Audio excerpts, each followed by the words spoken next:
What's the word, y'all? Welcome back to the Kenny For Real Award Week. Yesterday, we started off with Rookie of the Year, and I gotta admit, the mentions kind of went crazy after that one. Some good, some bad, regardless. I'm excited to bring you episode 2, which is Defensive Player of the Year, man. For the first time since probably college, which is 2016-ish, I created a spreadsheet. And you know what? Low-key kind of proud of myself, man. Like I said, I take these things very, very seriously. Oh, and even in saying that, I still get things like objectively wrong. Like yesterday, we were talking about all rookie teams, and I think I had Jalen Green on the first team over Josh Giddey. That was an oversight by me. So even though I take these things very seriously, I am very far from perfect. And I want you to remember that as well. I am just a guy that watches some basketball that happened to have a microphone and a camera. You might disagree with everything I say. That is completely okay. It is just basketball. Today, we're talking about Defensive Player of the Year. And I guess all defensive teams too. That is the reason I created this spreadsheet because, well, this year for me, Defensive Player of the Year is not as straightforward as some of the previous seasons, whether it been Rudy Gobert last year, Giannis before that, Rudy Gobert the 2 years before that, Kawhi Leonard's years, Draymond Green's year. It seems like every single season it had been relatively straightforward on who the Defensive Player of the Year is. And the way I always gauge this is like, I'll go back to watch our podcast, my podcast, All-Star, there I go again, award shows. And if 4 people who watch basketball are in a consensus of this award, then it was relatively straightforward, right? I think this year we're going to do that same exact show, and 3 out of the 4 of us might have a different Defensive Player of the Year. That's how ridiculous it is this season. And I think one of the reasons it is that case is because Draymond Green was running away with this award very early on in the season, and then boom, he got injured, and then he missed months of basketball, and because of that, he is not the runaway Defensive Player of the Year anymore. So when I say I got a spreadsheet, I'm being very serious there, man. I'm not a guy that typically looks at advanced stats and all of the things, but I think it was important for Defensive Player of the Year because, of course, the eye test matters for sure. The eye test matters in a lot of things in my life, but Defensive Player of the Year is that unique award that, like, you need to pair with the actual statistics to match it. But even then, of course, statistics can be flawed, right? The way you interpret statistics can be completely different. And when it comes to advanced statistics, specifically defensive statistics, it's going to weigh heavily on the bigger players. And when you get to my all defensive teams, you're going to kind of see that, man. It's hard to pick guards to be in the overall conversation. The only guy or the last guy to do it was Gary Payton. And there is some buzz for Marcus Smart being a Defensive Player of the Year this season, which is great. Marcus Smart is the communicator, the perimeter guy on the best defensive team in the NBA, a team that, if you discount the first month and a half of the NBA season, is the greatest defensive team in the history of basketball. He is the vocal point. He is the attack point. He is the aggressor. He is the hustle guy. So I understand him being in the conversations, but other than that, there's not a lot of guards that like jump off the page when it comes to all defensive teams or Defensive Player of the Year. Of course, there are an extreme amount of very talented guards in the NBA. It's just hard. So I'm going to start off with some of my honorable mentions. These are the guys that did not make my 2 all defensive teams, right?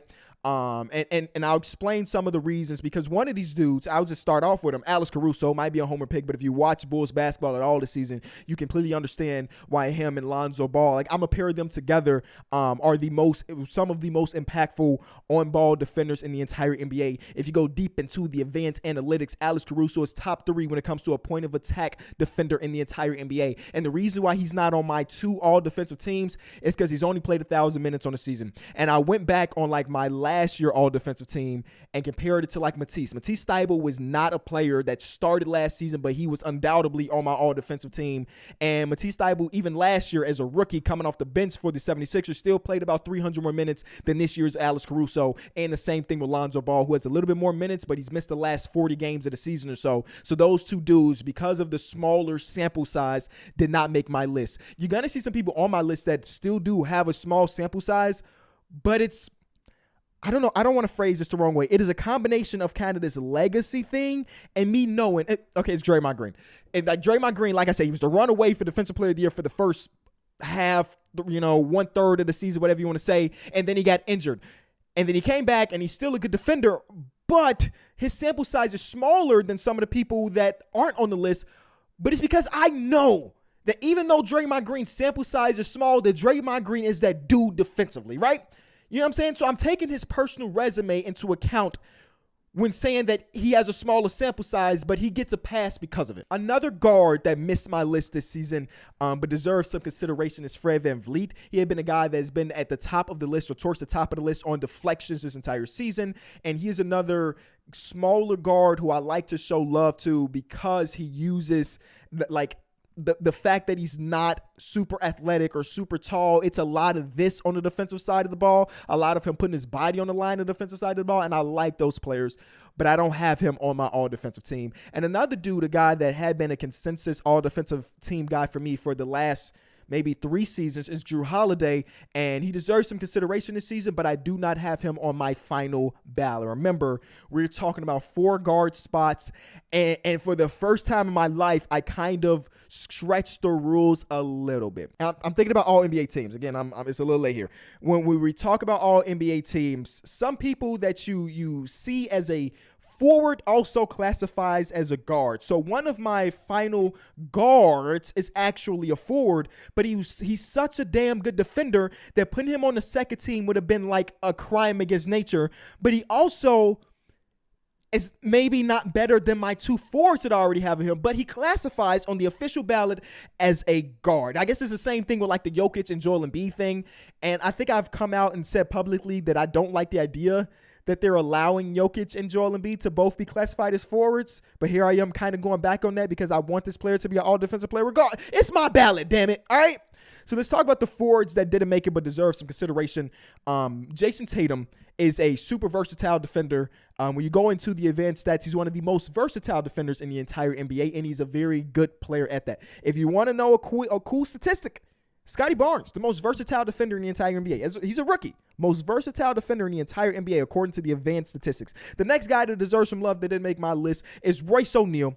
Self-explanatory every single season. He's like the only guy on the perimeter that gives a damn on the defensive side of the ball for the Utah Jazz, and that did not change this season. The next one is Dorian Finney-Smith, man, and I desperately wanted to get Dorian Finney-Smith on one of these teams, but I just don't have a place for him, and I'll explain that later. As good as he is, it's hard for me to take him over the other 4 forwards on my list. Next, Herb Jones. Shout out to my rookie guy. He had another point of attack guy that was towards the top of the statistics. And then Aaron Gordon, one of the most defensive, versatile players in the league. And lastly, Jared Vanderbilt deserves some attention. But of course, these guys did not make my actual list. And when I go over to centers, the 2 guys that I have is Jared Allen and Jakob Poeltl. Okay, with that being said, let's get over to the official all defensive list. And like I said, I still don't exactly know who my official defensive player of the year is. And I might go with a default answer because maybe the simplest answer is the right answer. Okay.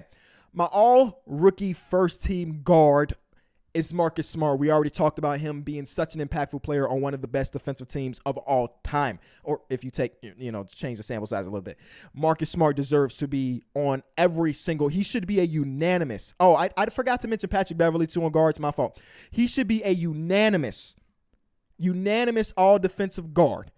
Whether you have him on your first team or your second team, there should not be a single ballot that's talking about guards that doesn't have Marcus Smart at least in there. My second guy, and this is where I start to talk about me stretching the boundaries of positions, is Mikal Bridges. These Phoenix Suns 100% deserve to have an all-defensive player. They have been one of the top 3 defenses of the entire season. But the one thing about Mikal Bridges, which makes it very interesting, and this is why I always say that advanced stats should be a part of the thing, but they shouldn't be the be-all, say-all. Because if you look at it, technically, the Suns are a better defensive team when Mikal Bridges is off the floor. When you watch them play, he has taken the assignment of the best player on the opposing team, whether he be a small guard or whether he be a big wing. Mikal Bridges taking that assignment, and he's doing a damn good job on it. So the advanced statistics might not love Mikal Bridges, but the eye test puts him over that. This is where things get interesting because I have 3 forwards that I really love in this spot, but of course I had to narrow it down to 2. The first one is Giannis. Giannis's case for Defensive Player of the Year is definitely there. And like I said, I might default to Giannis once at the end of the video when I give you this last one, but it's not an overbearing overbearing. I'm 100% convinced that Giannis deserved Defensive Player of the Year this season. They have been around the number 10 spot in defense all season long, which is a drop off from them in the previous seasons, or the drop off from when he was Defensive Player of the Year. But this year he had to change up his entire defensive role because Brook Lopez went out the first game of the season. So we had to see him basically change throughout the season of him being a defender. And then what I liked, and this is kind of just a one game thing, but we saw this throughout the season. I remember in the playoffs last season when Kevin Durant was going ballistic against them, one of the things that was trending on Twitter is like, Giannis just won Defensive Player of the Year last season, and you're trying to tell me he's not checking Kevin Durant? Well, what we saw so far this season is no, he might not start off on Kevin Durant or even take a ton of possessions on Kevin Durant when it comes to one-on-one things, but when the time comes down to it, he's going to take that assignment. Or what we saw in the game just from last week, he might not start off on KD. I think it was Wesley Matthews on some of those possessions. But what they did is they figured out, hey, we're going to throw Giannis late as a help defender and double him. And Giannis is the best in the league as a help defender. There's a reason why they allow him to play free safety, because he's so damn good at it. So he deserves to be first team for me, and he might be my Defensive Player of the Year maybe. Before I even give you my second wing spot, because my second forward spot, I think that, like I said, there's a two-man race for that second spot. I want to transition to my lock for the first defensive center, and that is Rudy Gobert. Oh, I already see the comments and the tweets. Kenny, you going to pick Rudy Gobert on all defensive first team after Terrence Mann dropped 40 on him in a very important elimination game, and then you tune into the Utah Jazz and you see Isaiah Hartenstein going at him or Paul George going right at him. Nobody fears Rudy Gobert. Maybe that is true, but there's a reason why when he's not on the court, the Utah Jazz are a below average team on the defensive side of the ball. And when he is in there, they're pretty damn good. It's not as good as last season. This is why he's not my Defensive Player of the Year, but it's pretty damn good. And I want to remind you guys that this is a regular season award. And in the regular season, Rudy Gobert is the most impactful defensive center in the NBA. That is a number saying that, and that is an eye test saying that for me personally. So he is a lock for me to be an all-defensive first-team center. Next, let's talk about this last forward spot, because there's two players that I really want to put in here, but of course I already can narrow it down to one. The first one is Bam Adebayo. Yes, I understand that Bam Adebayo is a center, but like I changed up the positions for Mikal Bridges legally, by the way, legally changed up the positions. I'm doing the same thing for Bam Adebayo because he's as impactful of a defender than pretty much any other person I could have put in a forward spot. And since he classifies there, why the hell would I not? The only knock on Bam Adebayo's case is like he missed a chunk of the games with some injuries and stuff. But this is a year where I'm kind of putting that on the back burner unless it is such a significant amount of time, like in the Alex Caruso Lonzo Ball case where they both played like 1,000 minutes. Bam Adebayo this season, 1,700 minutes in 54 games at this point. So, you know what I'm saying? He might miss about 18 to 20 games this season. Regardless, he still put up 700 more minutes than some of the people I nixed out of it. And Bam Adebayo is such a great defender. He's the most switchable defender in the entire NBA, whether it be onto guards, whether it be onto forwards. The Miami Heat in general, I think I was listening to the Low Post, and they were talking about it's like Bam Adebayo's number one when it comes to switchability in the NBA, and then it's like Tyler Hero, and then it's Bam Adebayo. Oh, it's Duncan Robinson. But the difference is the points per possession when Bam is switched on is significantly lower than Duncan, who's like the worst of all time. Damn, I'm sorry, Duncan. Shout out to the homie. But Bam Adebayo just impacts the game so much on the defensive side of the ball. And since I could put him at forward, I will put him at forward. And the other guy that was in conversations for the spot, of course, I ended up going with Bam on the first team, is Jaren Jackson Jr.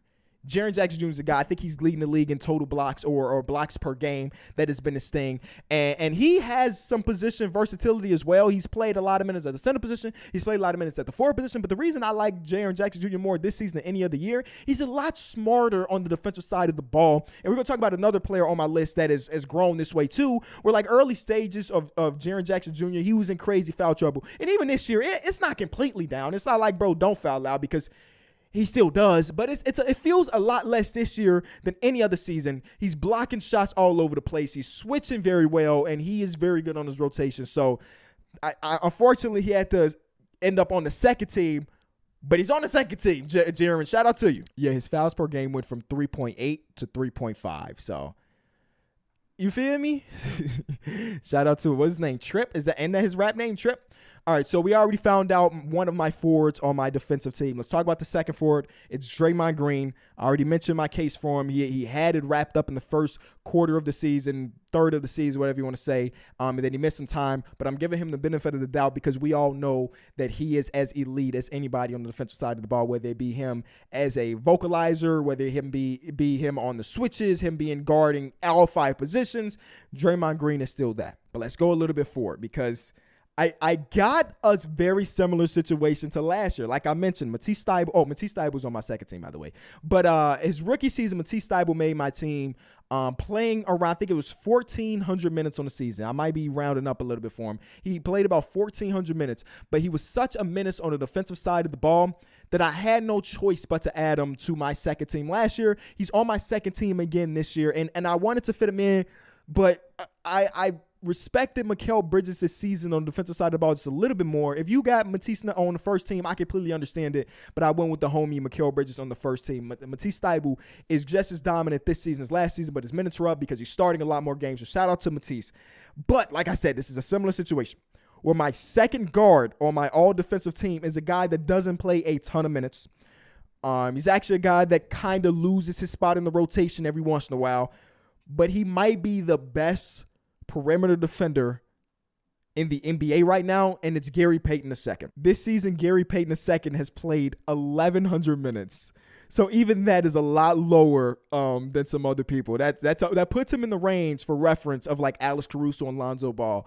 But I think this man is such a menace on the defensive side of the ball that it would feel weird to me to not have him there.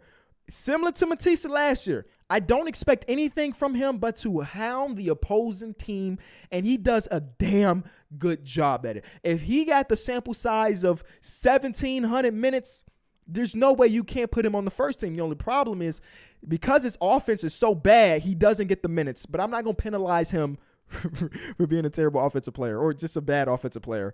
But, man, he's ridiculous. And my second team center is the Time Lord Robert Williams. A couple months ago, I went on to TNT, and they gave me a 2-minute segment to talk about who I thought the sleeper team in the Eastern Conference was. And in this was like when the Boston Celtics were maybe in the middle of their big run, right? I think in that they were like 9 in their last 10, and they were climbing up the standings. And I asked the producer there, is there a limit to what I can talk about? And they said, no, be yourself, do your thing. So I spent basically 2 minutes talking about Robert Williams on TNT, which is great because I don't think he gets a lot of PT or FaceTime on these national televised games, and people don't really talk about him enough. But he deserves to be here because halfway through the season, Ime Udoka figured out that Robert Williams, as that same help defender position that you got Giannis in, or you got Bam Adebayo in, Robert Williams is playing that same exact role on one of the greatest defensive teams of all time. I can understand you having him on first team over Gobert. I wouldn't fight you on it whatsoever, but he deserves 100% to be a center here. And I don't see an argument for anybody else other than Gobert and Williams. Maybe Jared Allen got to vote because they were a very good defense, and then he went down, and then they still had Evan Mobley, but the defense was still trash. Jared Allen might have a case, but over the two guys that we got, I don't see it. So, getting back to the real question, who is the defensive player of the year? I guess I'm defaulting to Giannis, but I haven't done this research here, but I would guess that if Giannis won defensive player of the year, it would be one of the worst defensive teams to get a defensive player of the year because they're sitting at the 10th spot. I don't know that for sure, but maybe. I guess my runner-up would probably be Bam. Sample size a bit small, and that might hurt him. Then Bridges, then Smart, then I don't know. The winner is the only thing that really matters, right? And even that, as you can tell from my tone, doesn't really matter to me too much. I'm more invested in the all-defensive teams than the actual final award. But hey, man, I'm just a guy with a spreadsheet in front of him and a little bit of the eye test. Let me know in the comment section who you think deserves to be here that probably wasn't here. And I'll be down there like I always am. You can tweet at me if you want. Just don't be reckless, dog. Please don't be reckless.